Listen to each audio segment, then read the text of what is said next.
have a very big trip planned to Iowa. Some of you are going with us, and perhaps a lot of you are going with us. How are you?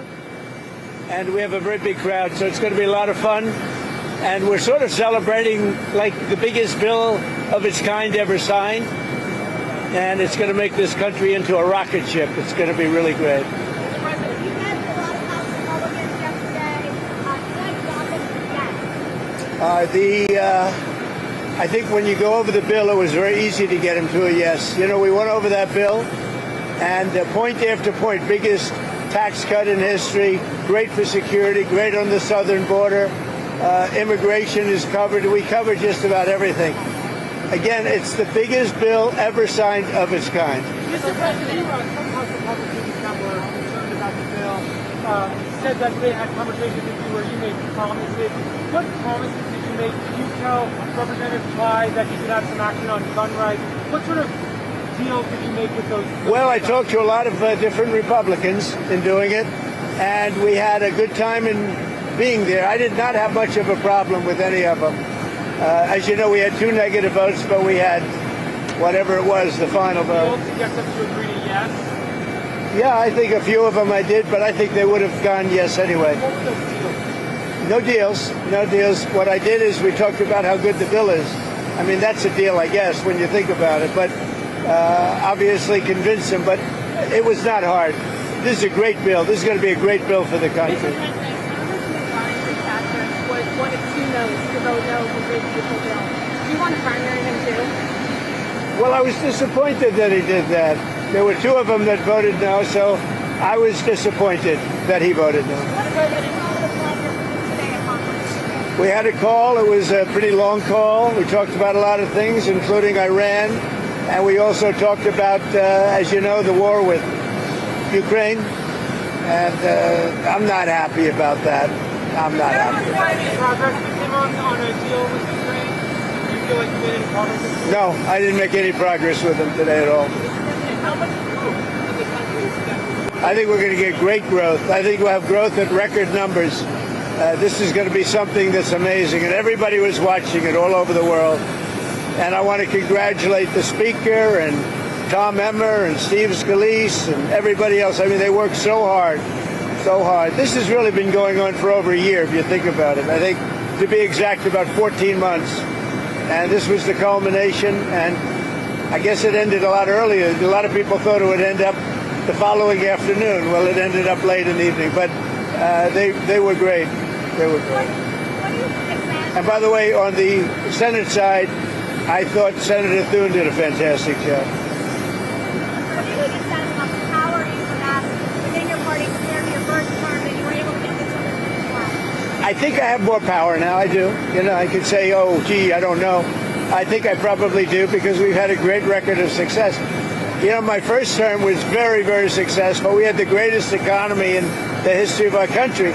I think we're going to blow it away this term. But, you know, we've proven certain things, and, yeah, I think probably it's got more gravitas, more power. Yeah. So we have a couple of other deals, but you know, my inclination is to send a letter out and saying what tariff they're going to be paying. It's just much easier. We have, you know, far more than 170 countries. And how many deals can you make? And you can make good deals, but they're very much more complicated. I'd rather, and I've been like this from the beginning, I'd rather send out a letter saying this is what you're going to pay to do business in the United States. And I think it'll be well received. I think it's just so many countries. And, you know, then they go specific. Let's do this, let's do that, beef, ethanol. And I'd rather just do a simple deal where you can maintain it and control it. You're going to pay a 20% or 25 or 30% tariff. And we're going to be sending some letters out starting probably tomorrow, maybe 10 a day, to various countries saying what they're going to pay to do business with the U.S.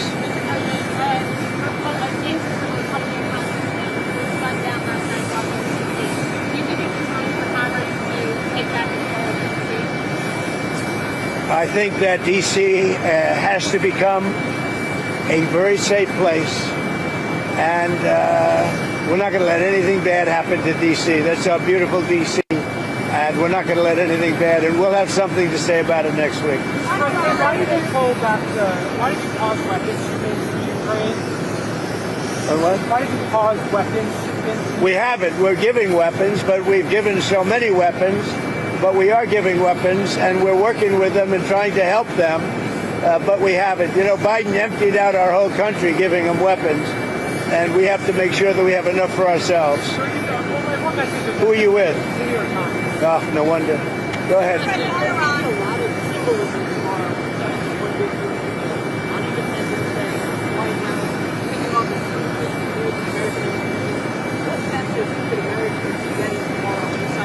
Well, I think it's going to be really a message of proudness. You're going to be proud of your country because our country is doing fantastically well. The economy is great. You saw the stock market today. We're setting records, and in every aspect of our country, we're doing well, despite the fact that we inherited millions of people that shouldn't have been here. And I think we have crime stats that are coming out that are showing the lowest numbers we've had in many years. And that also despite the fact that a lot of people are here that shouldn't have been let into our country. So they're going to be very proud tomorrow. So we're signing at about 5 o'clock. And at about 5 o'clock, we're going to have B-2s and F-22s and F-35s flying right over the White House. And the Speaker and I and John Thune, we're all there together with I think most Republican senators and congressmen and women. And it's going to be a great day. So we'll be signing with those beautiful planes flying right over our heads.